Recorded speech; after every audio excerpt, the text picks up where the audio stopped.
வணக்கம் ஸ்டூடெண்ட்ஸ். இப்போ நீங்கள் பார்த்துட்ருக்கிறது +2 மேத்தமெட்டிக்ஸில் அப்ளிகேஷன்ஸ் ஆஃப் இன்டகிரேஷன் அப்படின்ற சாப்டர் 9ல் எக்ஸைஸில் 9.1ல் ரீமான் இன்டெக்ரலுடைய லெஃப்ட் ஹேண்ட் ரூல் அப்படின்ற சம்ம பார்த்துட்ருக்கோம். வாங்க பார்க்கலாம். Left hand rule with the partitions அப்படின்னு கொடுத்துருக்காங்க. நம்ம அப்ராக்சிமேட் வேல்யூ பார்க்க போகிறோம். லெஃப்ட் ஹேண்ட் ரூல் அப்படின்னு சொல்லி லெஃப்ட் ஹேண்ட் ரூல் அப்படின்னு சொன்னால் என்னுடைய லெஃப்ட் ஹேண்ட் ரூல்னால் ரீமானுடைய சம்மு. சரிங்களா? அப்போது நம்ம ஃபார்ம் எழுதுகிறோம். The left hand rule for Riemann sum. சரிங்களா? The left hand rule for Riemann sum. அது என்ன ஃபார்முலா அப்படின்னு சொன்னால் S is equal to நம்ம லெஃப்ட் ஹேண்ட் ரூல்னா ஸ்டார்ட் பண்ணுறது x0ல இருந்து f of x1 plus f of x2 plus etc up to f of xn minus 1 நம்ம கொடுக்குற பார்ட்டிஷன்ல இருந்து வெளியே ஒன்றை எடுத்துக்கணும். இன்ட்டு நம்ம என்ன எடுக்க போகிறோம் அப்படின்னு சொல்லி பார்த்தீங்கன்னா டெல்டா எக்ஸ். ஸோ இங்கே இப்போ நம்ம என்ன பண்ணலாம், இதுதான் லெஃப்ட் ஹேண்ட் ரூலினுடைய ஃபார்முலா. இதனுடைய லெஃப்ட் ஹேண்ட் ரூல் ரீமான் சம்முடைய லெஃப்ட் ஹேண்ட் ரூலுக்கான formula S is equal to f of x0 plus f of x1 plus f of x2 plus etc up to f of x minus 1 into delta x.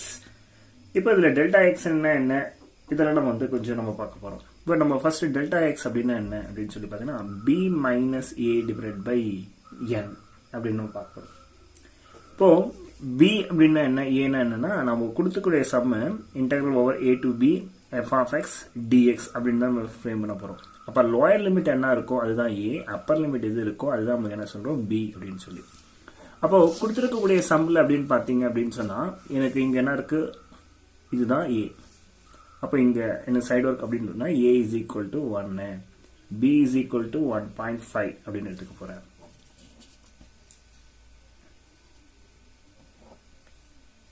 சரிங்களா? அதுக்கடுத்தது பார்த்தீங்கன்னா n அப்படின்றது எனக்கு தேவைப்படுது. இந்த n அப்படின்றது என்ன அப்படின்னு சொல்லி பார்த்தீங்கன்னா நம்பர் ஆஃப் பார்ட்டிஷன். என்னது என்ன அப்படின்னு சொல்லி பார்த்தீங்கன்னா உங்களுக்கு நம்பர் ஆஃப் பார்ட்டிஷன் அப்படின்றது நம்ம இங்கே வந்து ஃப்ரேம் பண்ண போகிறோம்.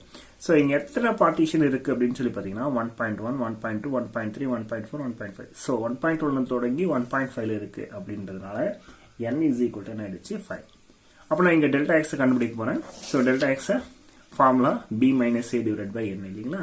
ஸோ b என்ன 1.5 minus 1 divided by 5. So 0.5 divided by 5. that is nothing but என்ன ஆயிடுச்சு 0.1. இதுதான் நம்மளுக்கு வந்து டெல்டா எக்ஸ். அப்போ இந்த ஃபார்முலாவில் டெல்டா எக்ஸ் நம்ம வந்து கண்டுபிடிச்சாச்சு. சரிங்க. இப்போ நம்ம வந்து இதில் தான் நம்ம என்ன கண்டுபிடிக்கணும் அப்படின்னு சொல்லி பார்த்தீங்கன்னா f of x0. f of x0.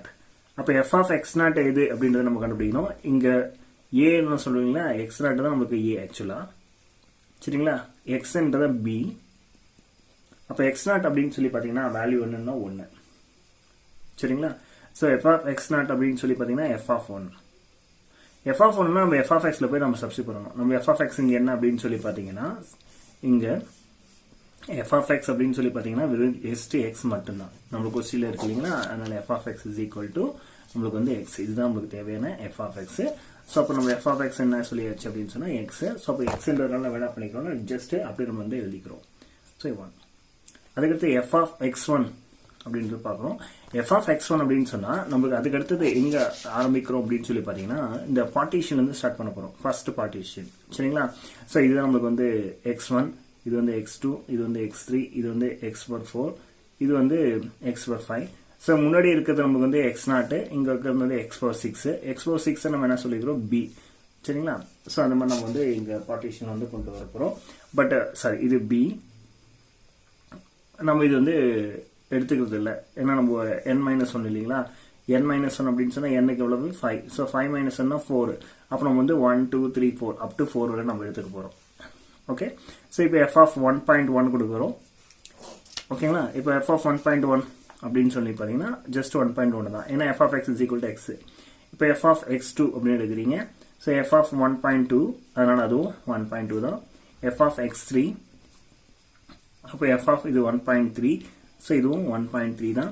அதுக்கடுத்து பார்த்தீங்க அப்படின்னு சொல்லி பார்த்தீங்கன்னா f of x/4.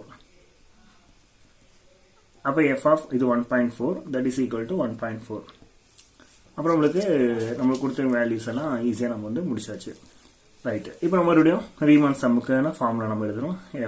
S is equal to f of x naught plus f of x one plus f of x two plus f of x three plus f of x four. உங்களோட partition வந்து 5 இல்லைங்களா? So 1 2 3 4 5 லெஃப்ட்னு வரும்போது 0 தான் start பண்ணணும். அதே ரைட்டில் அப்படின்னு வரும்போது நம்மளுக்கு என்னன்னா x1 ஸ்டார்ட் பண்ணி நமக்கு ஃபினிஷிங் பண்ணணும். ஸோ இங்கே வந்து நம்மளுக்கு வந்து டெல்டா எக்ஸ்.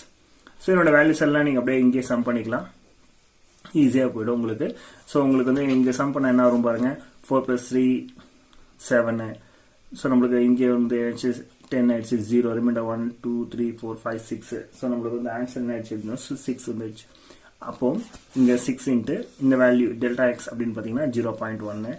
ஸோ ஆக மொத்தம் 0.6. இதுதான் நம்மளுக்கான தேவையான லெஃப்ட் எண்ட் ரூலுடைய ஆன்சர்.